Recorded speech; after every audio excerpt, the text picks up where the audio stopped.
rregulloren mandatet dhe imunitetin. Zoti Ursim Manja, si relator, fjala për ju. Fjala për zotin Ursim Manja.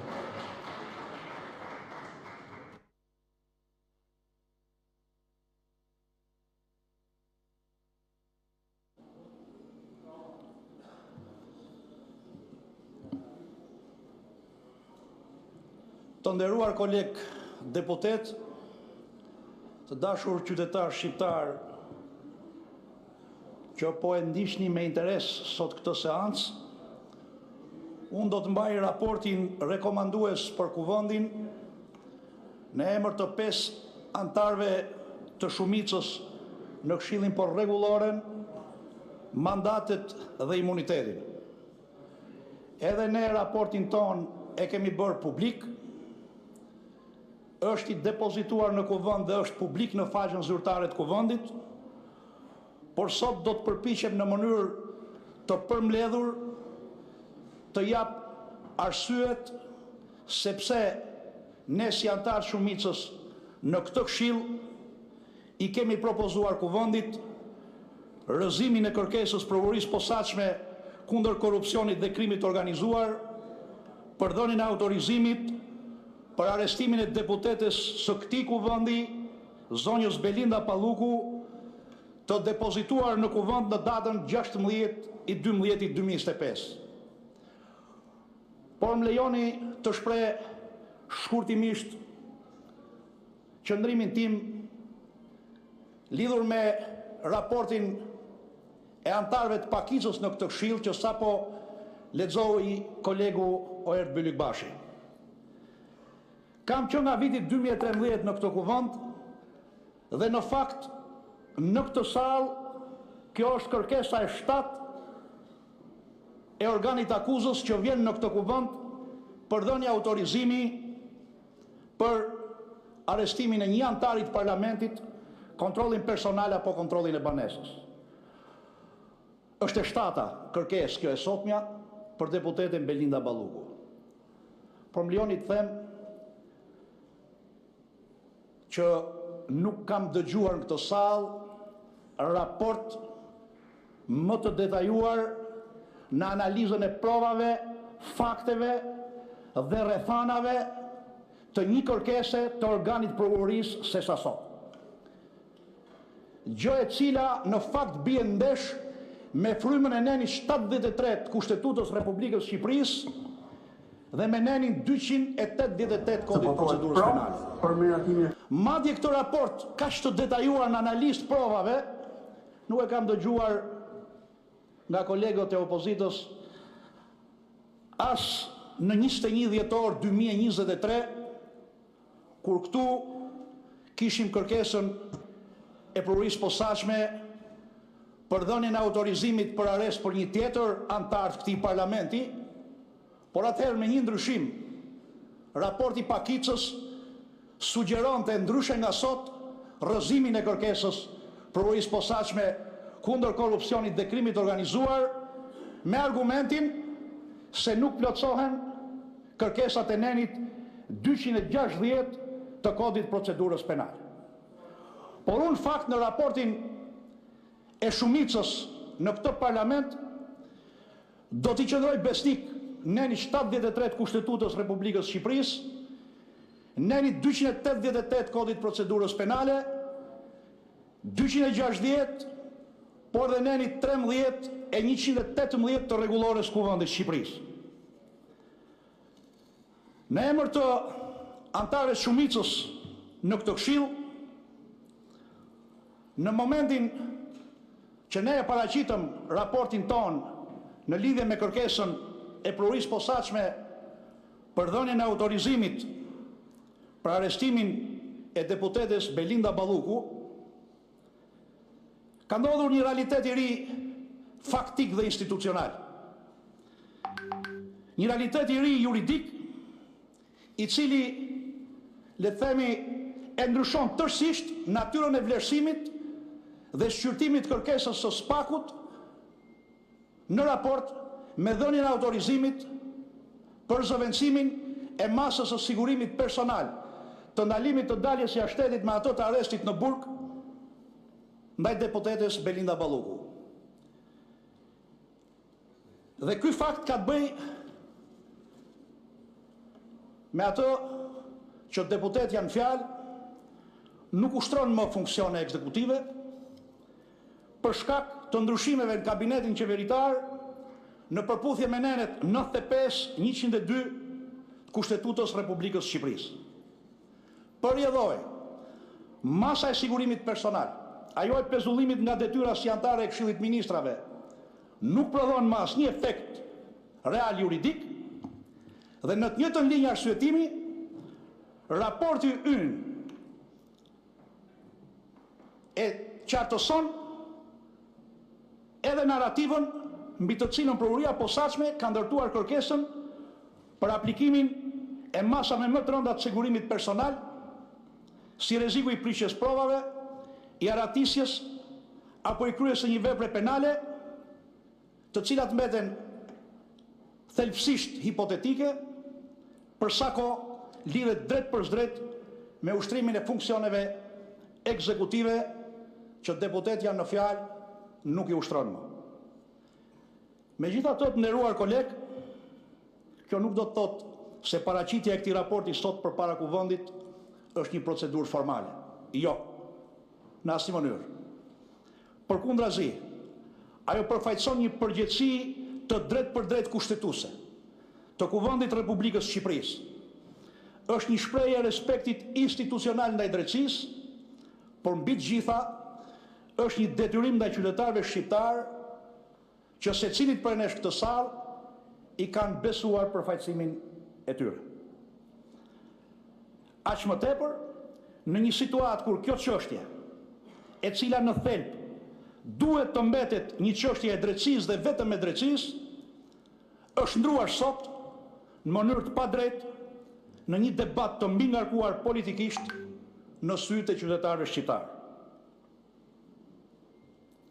Në vend një procesi të qetë, të drejtë dhe të rregullt ligjor, shpesh kemi parë përpjekje për ta zhvendosur këtë çështje në një gjykim publik, në një tribunal mediatik që bie ndesh me standardet e shtetit të drejtës dhe me parimin themelor ato të prezumimit pafajësisë.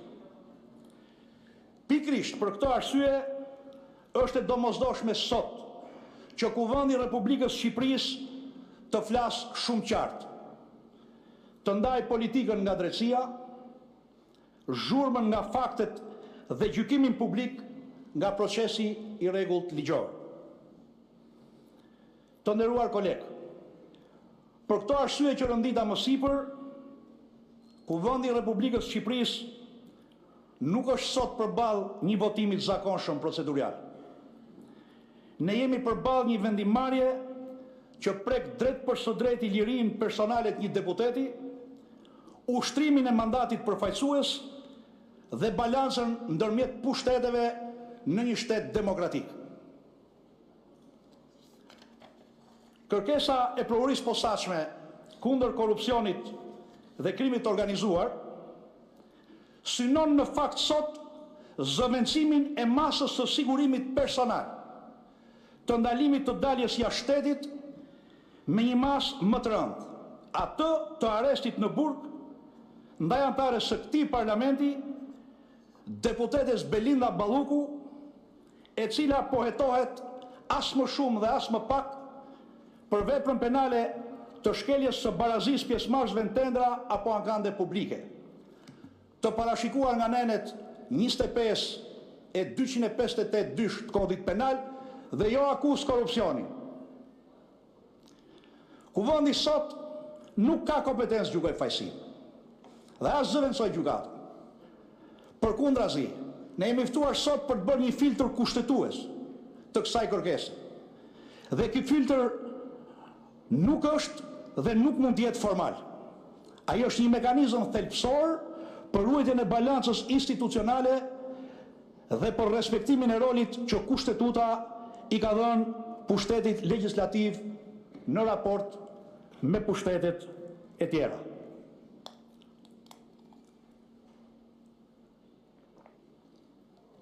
Më lejoni që në vlerësimin e kësaj çështje në emër të shumicës të futem në kontekstin e çështjes.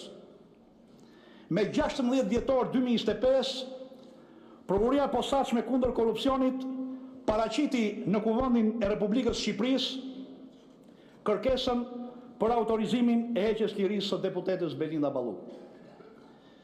Kërkesa proceduralisht lidhet me zëvendësimin e një mase sigurimit vendosur më parë nga gjykata kompetente. Pra nuk jemi në kushtet kur kërkohet dhënia e autorizimit për caktimin e një mase sigurimi personal fillestare ndaj deputetës. Sepse hetimet për të kishin filluar me kohë, që në gusht të vitit 2024. Dhe drejtësia, pra Prokuroria e Posaçme, i kishte tërësisht duart e lira për të ushtruar hetimin dhe ndjekjen penale ndaj deputetës Balluku për akuzën e shkeljes së barazisë tendre. Me 19 nëntor 2025, Gjykata e Posaçme kundër korrupsionit caktoi ndaj deputetës masën e sigurimit personal të ndalimit daljes jashtë shtetit. Kjo masë vazhdon të jetë në fuqi edhe sot, sipas të dhënave në raportin, në relacionin që shoqëron kërkesën e Prokurorisë Posaçme, dhe që del qartësisht se kjo masë është respektuar në mënyrë rigoroze nga deputetja Belinda Balluku. Kërkesa në thelb synon ta zëvendësoj këtë masë, të cilën deputetja e ka respektuar dhe ka qenë masa më e përshtatshme sipas vendimit të gjykatës posaçme, kërkon ta zëvendësoj sot me masën e arrestit në burg apo arrest shtëpi. Prokuroria e ka argumentuar kërkesën me pretendimin se janë rënduar nevojat e masës së sigurimit. Pra, nuk jemi në kushtet kur nuk është respektuar masa e parë, por jemi në kushtet, thot Prokuroria, se nuk është respektuar, se janë rënduar nevojat e sigurimit. Tani me 16 dhjetor, kërkesa erdhi në kuvend dhe Këshilli për Rregulloren, Mandatet dhe Imunitetin, bazuar në nenin 73 të Kushtetutës Republikës Shqipërisë, neneve 288, 289, 260 të Kodit Procedurës dhe neneve 13 e 118 të rregullorës, e shqyrtuam këtë kërkesë në 12 tonat. Në datën 19 dhjetor 2025 dhe në datën 23 shkurt të vitit 2026. Sigurisht me dyert të mbyllura, duke respektuar kërkesën e organit të akuzës për ruajtjen e sekretit hetimor. Roli i kuvendit në shqyrtimin e kësaj kërkese është i natyrës kushtetueso-procedurale dhe jo gjyqësore. Kuvendi nuk vlerëson fajësinë penale, nuk analizon provat në themel çështjes, pasi kjo kompetencë në mënyrë ekskluzive i rezervohet gjykatës. Në përputhje me nenin 288 Kodit Procedurës Penale, kërkesa për autorizim duhet shoqërohet me një relacion të arsyetuar dhe mbi provat mbi të cilat mbështetet organi i akuzës. Dua ta theksoj këtë parashikim ligjor, sepse Kuvendi për Rregulloren, Mandatet dhe Imunitetin gjykon vetëm mbi bazën e kërkesës, relacionit dhe provave që bashkë shoqërojnë kërkesën. Këshilli nuk administron prova të reja. Nuk është kjo detyra e Këshillit dhe as e Kuvendit Shqipërisë. Detyra jonë është që ta japim vlerësimin dhe gjykimin ton vetëm mbi bazën e atyre që palët paraqesin në këtë këshill. Në këtë kontekst, kompetenca e Kuvendit kufizohet në verifikimin nëse janë përmbushur kushtet ligjore për autorizimin e kufizimit lirisë personalit një deputeti. Tani vlerësimi i kërkesës nga ana jonë si deputet maggjorancës në Këshill. Nga shqyrtimi i materialeve që u paraqitën në Këshill rezulton se akuza penale ndaj deputetes Belinda Balluku nuk ka ndryshuar dhe lidhet me veprën penale të shkeljes barazisë pjesëmarrësve në tendera apo ankande publike. Sipas neneve 258 kodit penal. 2. Nuk ka akuzë për korrupsion. 3. Nuk ka akuzë për pengim drejtësisë. Ndryshe nga sa parashtrohet në kërkesë, por ndryshe edhe nga sa u parashtrua sot në raportin e pakicës parlamentare. Provat mbi të cilat mbështetet kërkesa janë në thelb të njëjtat prova që kanë qenë në dispozicion të gjykatës posaçme në momentin kur ajo vendosi masën fillestare të sigurimit personal, ato të ndalimit të daljes jashtë shtetit. Nuk ka asnjë ndryshim rrethane nga ky moment dhe deri në momentin kur ky kuvend po shqyrton këtë kërkesë sot. Deputetja ka respektuar plotësisht masën e sigurimit të vendosur nga gjykata. Duke patur në dispozicion të njëjtin material provues, gjykata e posaçme kishte vlerësuar më parë se masa më e përshtatshme dhe proporcionale ndaj deputetes Balluku ishte ajo e ndalimit të daljes jashtë shtetit dhe jo arrest. Dhe sot me të njëjtat rrethana i kërkohet këtij kuvendi të marrë atribute gjyqësore dhe të lejojë zëvendësimin e një mase më të lehtë, të përshtatshme sipas gjykatës, me një masë më të rëndë, ato të arrestit në burg. Duke i kërkuar parlamentit të heqë dorë nga funksioni i tij themelor kushtetues sipas teni 73, ato të vlerësimit të përmbushjes së kushteve dhe kritereve ligjore për dhënien ose jo të autorizimit për arrestimin e një prej anëtarëve të parlamentit. Pra, ne sot na kërkohet të autorizojmë zëvendësimin e kësaj mase sigurimi me një masë shumë më të rëndë që kufizon lirinë personale, kur gjykata kompetente ka folur me të njëjtat fakte, rrethana dhe prova, sipas asaj që janë vendosur në kërkesën e prokurisë. Kjo situatë nga një çështje institucionale. Pasi kuvendi kërkohet të jap një autorizim për një masë të rëndë sigurimi në mungesë tërësore të rrethanave që justifikojnë ndryshimin e vlerësimit të mëparshëm të dhënë nga një gjykatë kompetente. Tani u fol këtu edhe në fakt jo vetëm tek raporti i opozitës, por gjatë gjithë këtyre ditëve që nga prezantimi i raportit ton në grupin parlamentar për standardet ligjore dhe europiane të trajtimit të kërkesave të tilla. Sigurisht që edhe raporti ynë merr në konsiderat këto standarde. E para merr standardet që ka kushtetuta. Neni 73. E dyta merr standardet procedurale të parashikuara në kodin e procedurës penale, por edhe jurisprudencën e gjykatës tonë kushtetuese dhe jurisprudencën e gjykatës evropiane të drejtave të njerëzit, por dhe opinionet miqësore të Komisionit Venecias që e kanë shtëruar këtë fushë, që ka të bëjë me trajtimin e imuniteteve kushtetuese dhe procedurale të anëtarëve të parlamentit. Sipas kodit procedurës penale, zëvendësimi një mase sigurimi me një masë më të rëndë zakonisht kërkon që të ketë rrethana të reja, prova të reja, ose të jetë konstatuar shkelja e masës sigurimit vendosur më parë. Kjo e treta nuk është në analizë. Masa e vendosur nga gjykata është respektuar.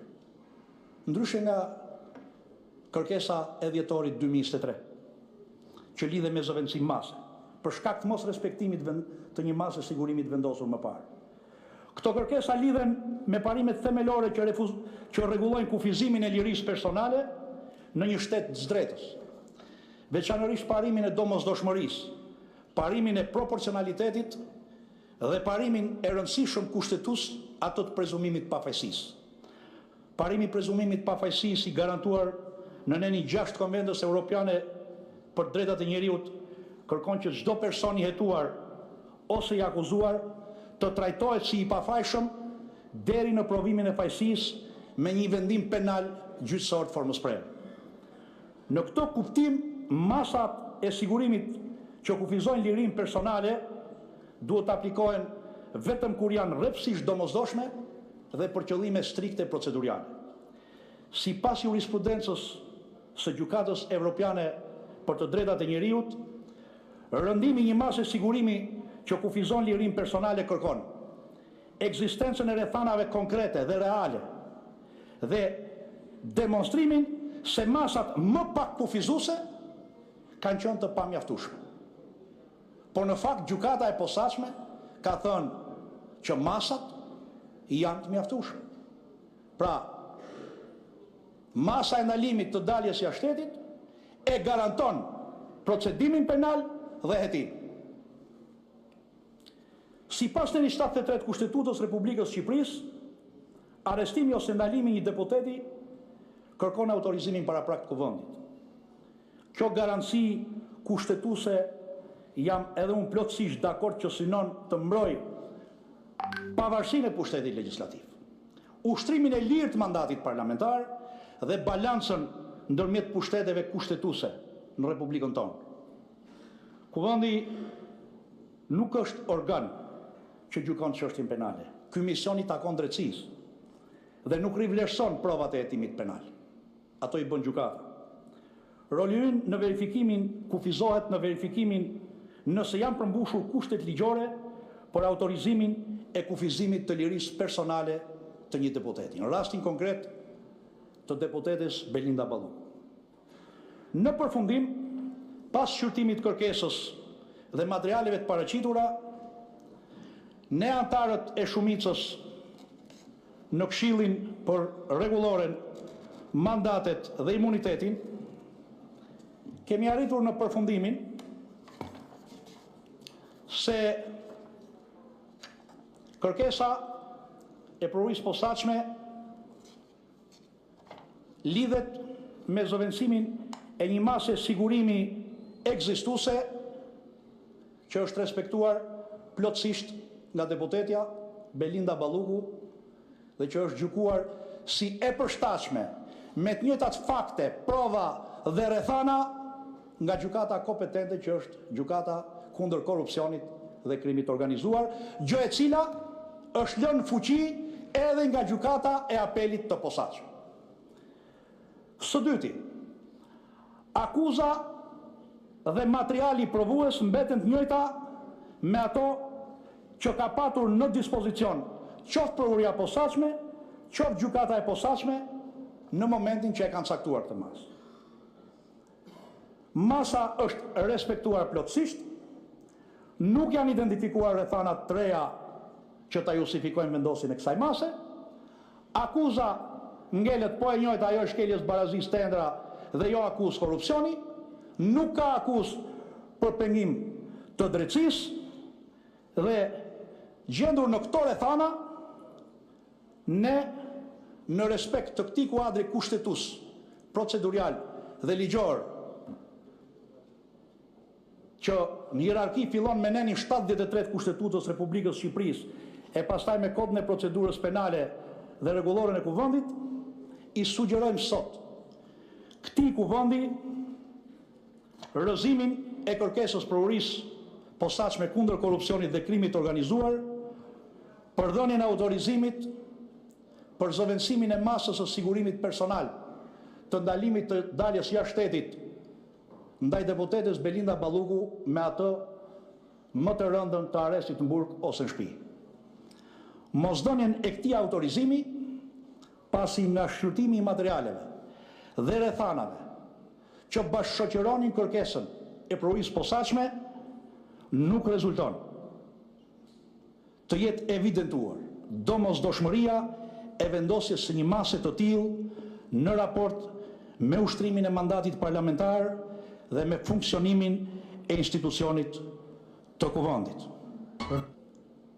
Ne kemi marrë gjithashtu në konsiderat në këtë rekomandim tonin edhe faktin se standardet e vendosura tashmë nga prokuria e posaçme dhe gjykata kundër korrupsionit dhe krimit të organizuar, të evidentuara në raportimet e tyre vjetore në këtë sallë Kuvendit Shqipërisë, e trajton këtë vepër penale, pra ato të shkeljes barazisë në tendera, në shumicën dërmuese të këtyre rasteve, pa mas sigurimi fare. Dhe jo më të kërkohet sot për një antar të Parlamentit Shqipërisë që ushtron një mandat përfaqësues që ja kanë dhënë zgjedhësit shqiptar në të vend, të kërkohet zëvendësimi i kësaj mase me masën më të rëndë për një vepër që referuar statistikave dhe raporteve që ne kemi administruar në kuvend, ndiqet pa mas sigurimi. Ky qëndrim i yni sot t'jeni të bindur që nuk ndikon në vijimin e hetimit penal, sepse deputetja Belinda Balluku është në hetim nga prokuria e posaçme që nga gushti i vitit 2024, me mas sigurimi që është fuqi që prodhon pasojë juridike, siç është ajo e ndalimit të daljes jashtë shtetit. Shqipëria që nga viti 2012 nuk ka më imunitet sa i takon hetimit dhe ndjekjes penale. Parimi i barazisë para ligjit, i sankcionuar në nenin 18 Kushtetutës Republikës Shqipërisë, tashmë që nga 2012 është i respektuar plotësisht. Deputeti hetohet, ndiqet penalisht, ndaj tij caktohen masat sigurimit personal dhe dënohet për kryerjen e një vepre penale si çdo qytetar tjetër në Republikën e Shqipërisë. Shumë faleminderit, edhe ftoj kolegët e mi të shumicës parlamentare të mbështesin raportin ton që unë sapo lexova në këtë kuvend. Faleminderit. Faleminderit zoti Manja, siç e theksova më sipër sipas rregullores raportet e Këshillit